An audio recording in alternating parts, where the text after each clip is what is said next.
दहेज प्रथा। एक सुंदर सी कन्या रोशनी कॉलेज में अपना ग्रेजुएशन पूरा करती है। तभी उसकी मुलाकात एक लड़के दीपक से होती है। दीपक भी बहुत स्मार्ट और माता पिता का आज्ञाकारी बेटा है। दोनों एक दूसरे को पसंद करने लगते हैं। दोनों का ग्रेजुएशन पूरा होता है। दीपक अपने शहर में जॉब करने लगता है और लड़की भी एक अच्छी जॉब कर रही है।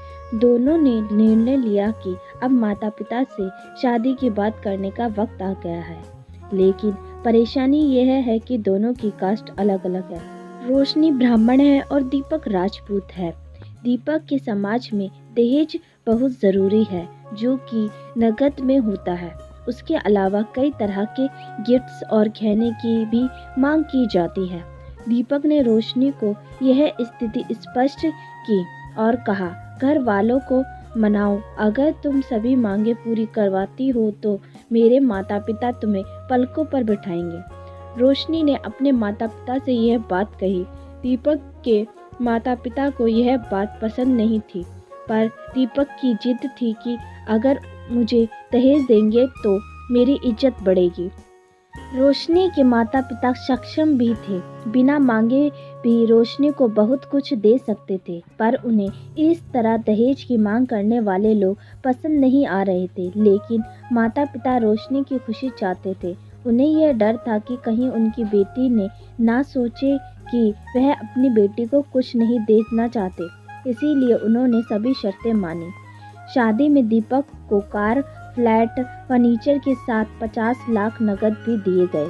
साथ ही रोशनी को गहने भी दिए गए और सभी रिश्तेदारों को गिफ्ट्स और कपड़े भी दिए। शादी बहुत धूमधाम से की गई, कोई कमी नहीं छोड़ी गई।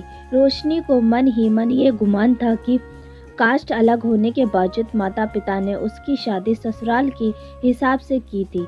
रोशनी को विश्वास था कि उसे बेटी बनाकर रखा जाएगा, उसे वही प्यार दिया जाएगा जो उसके माता पिता ने दिया, क्योंकि उसने अपने ससुराल वालों का मान रखा है। रोशनी ने अपने घर से ससुराल विदा ली। ब्राह्मण कन्या राजपूत घर की बहू बनी। ससुराल में बहुत ज्यादा पर्दा प्रथा थी। बहू को मनचाहा खाने तक की स्वतंत्रता नहीं थी। कितनी भी भूख क्यों ना हो, घर की बहू सबके खाने के बाद ही खाएगी। यहाँ तक कि उसे घर के पुरुषों के सामने बैठने तक की इजाज़त भी नहीं थी। रोशनी ने इस बात पर ऐतराज़ दिखाया, पर उसकी किसी ने ना सुनी। दीपक ने भी यह बोलकर मुंह फेर लिया कि यह तो परंपरा है। रोशनी को जो गुमान था वो धरा का धरा रह गया। उसे अपने माता पिता की बात याद आई। जब उन्होंने समझाया तो था, उसने बहुत लड़ी थी। उसने ससुराल में बात करने का फैसला किया। रोशनी ने अपने सास ससुर और पति से बात की, लेकिन उन्होंने नहीं सुनी और उसे बहुत बेरहमी से पीटा गया। रोशनी ने कभी ऐसा व्यवहार नहीं देखा था। उसे जिस लाए हुए दहेज पे घमंड था वह चूर चूर हो गया। रोशनी को माता पिता से बात करने की भी शर्म महसूस हो रही थी और इसी कश्मकश में वह एक दिन रोशनी ने अपने आप को ख़त्म कर दिया। माता पिता को जब ये बात पता चली तो उन्होंने अपनी गलती का एहसास हुआ कि वक्त रहते समझा होता तो बेटी आज साथ होती। जो लोग दहेज पर बेटे की शादी करते हैं उनकी सोच हर तरह से छोटी होती है। जो बेटों को नीलाम कर सकते हैं वो किसी और की बेटी को कैसे खुश रख सकते हैं। दहेज कभी खुशियों की चाबी नहीं बन सकता, यह बात सभी को समझनी होगी। इस दहेज प्रथा की कहानी में आपने सुना होगा कि माता पिता ही नहीं बल्कि लड़की की सोच भी दहेज को सपोर्ट कर रही है।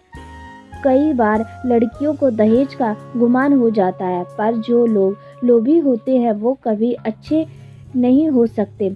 यह बात सबको समझनी होगी। कहानियाँ जीवन में बहुत मायने रखती हैं। कई बार बड़ी से बड़ी डिग्री भी ज्ञान नहीं देती और एक छोटी से छोटी कहानी भी जीवन बदल सकती है। दोस्तों, आपको हमारी ये छोटी सी कहानी कैसी लगी प्लीज़ कमेंट करके ज़रूर बताएं और आपका बहुत बहुत धन्यवाद हमारी पूरी कहानी सुनने के लिए। फिर मिलते हैं आपको नई कहानी के साथ, तब तक के लिए राधे राधे।